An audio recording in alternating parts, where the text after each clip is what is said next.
Dear brothers and sisters, today I ask you a question that goes straight to the heart. Will Pope Francis be proclaimed a saint? This is not a rhetorical question. It is a question that arises from the silence that followed his death. A question that stirs the conscience, because being a saint does not mean being perfect. It does not mean never having made mistakes. To be a saint in the light of the gospel means to have been consumed by love. It means having lived the gospel to the fullest. It means giving a voice to the voiceless, walking with the poor, crying out for peace while the world sharpened its swords. Because today, as the world mourns him, millions of men and women ask themselves the same question. This simple, humble, uncomfortable man, could he be a saint of our times? Brothers and sisters, if you want to understand why so many already consider him a saint, come with me. I will tell you about unexplained healings. I will tell you his final words. I will speak of his prophetic voice that cried out against the injustices of the world. I will show you a man who never sought power, but sought Christ among the ruins of humanity.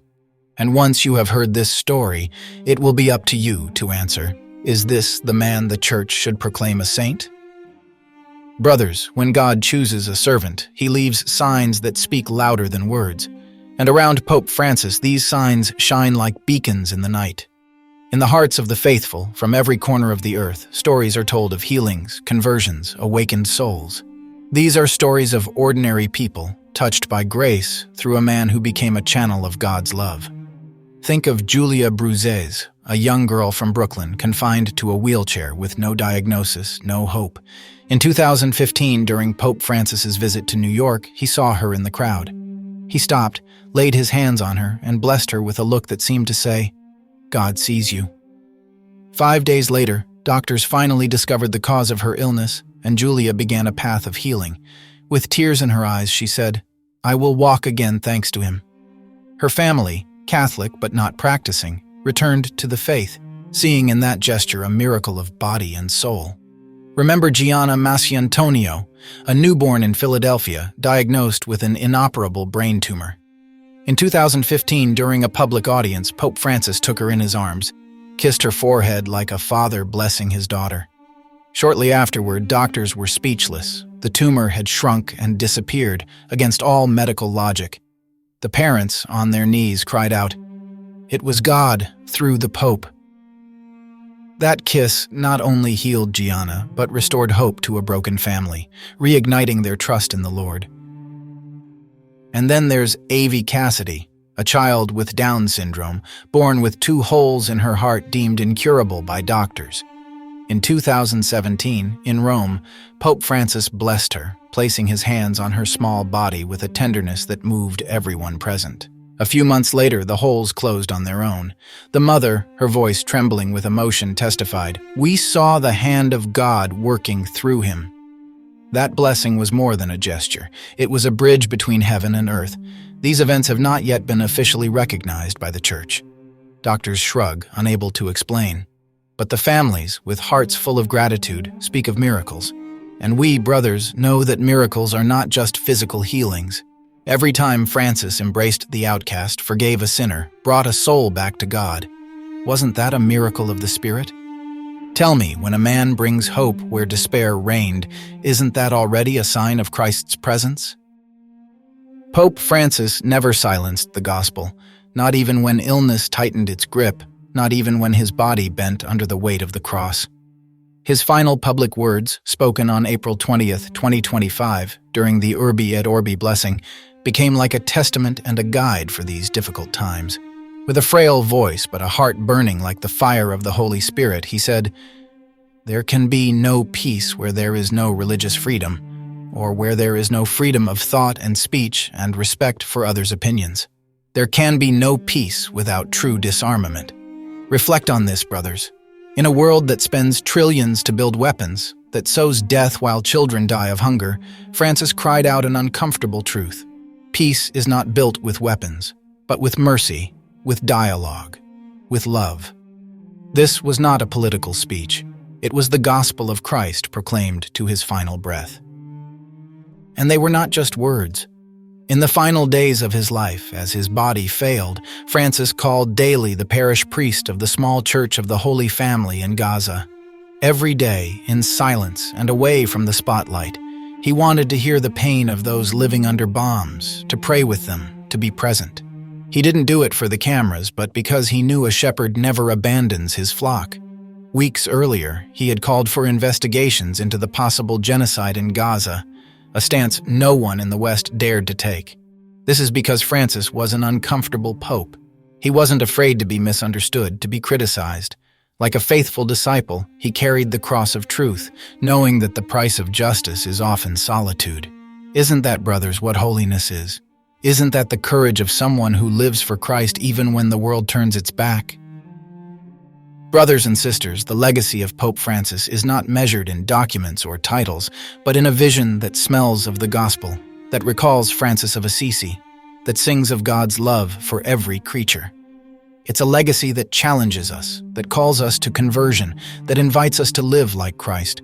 Think of his encyclical Laudato Si. Some superficially read it as an ecological manifesto, but those who look with the eyes of faith see a prophetic cry. Francis denounced a system that tramples the poor, pillages creation, and puts profit in the place of God. He wrote, "The cry of the earth is the cry of the poor." This is not just a call to protect the environment.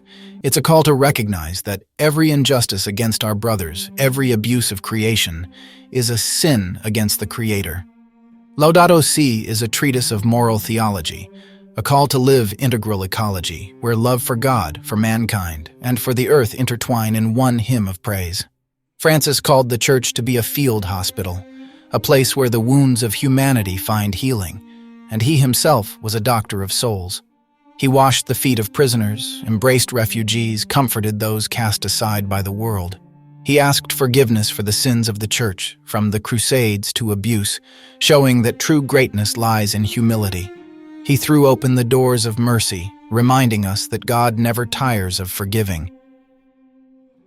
But let's not be naive. This path was a via crucis.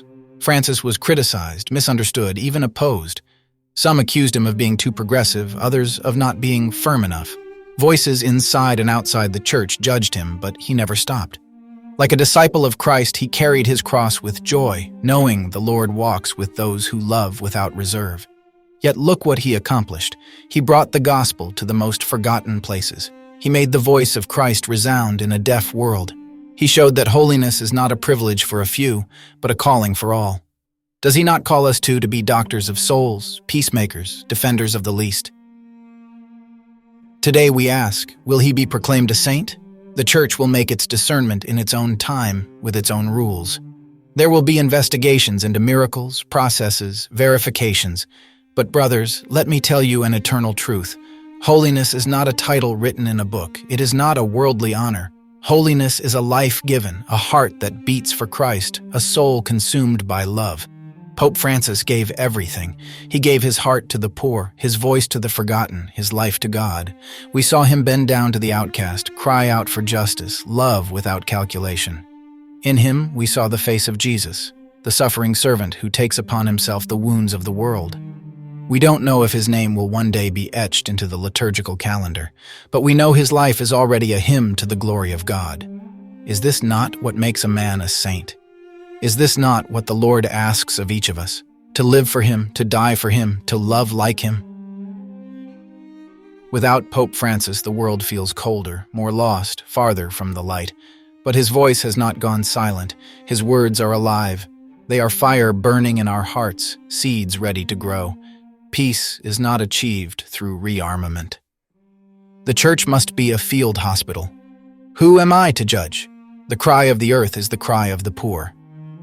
These are not just phrases. They are a mandate, a call to live the gospel with courage, with love, with hope. Francis showed us the way. He gave us the example. Now it is our turn. It is your turn, brother, sister, who hears these words. Are you ready to carry on his dream, the dream of Christ? Are you ready to be light in a world of darkness, to be a voice for the voiceless, to be love where indifference reigns? Do not let his message fade. Carry his flame in your heart, in your home, in your community. Be a disciple too, a builder of peace, a servant of the least.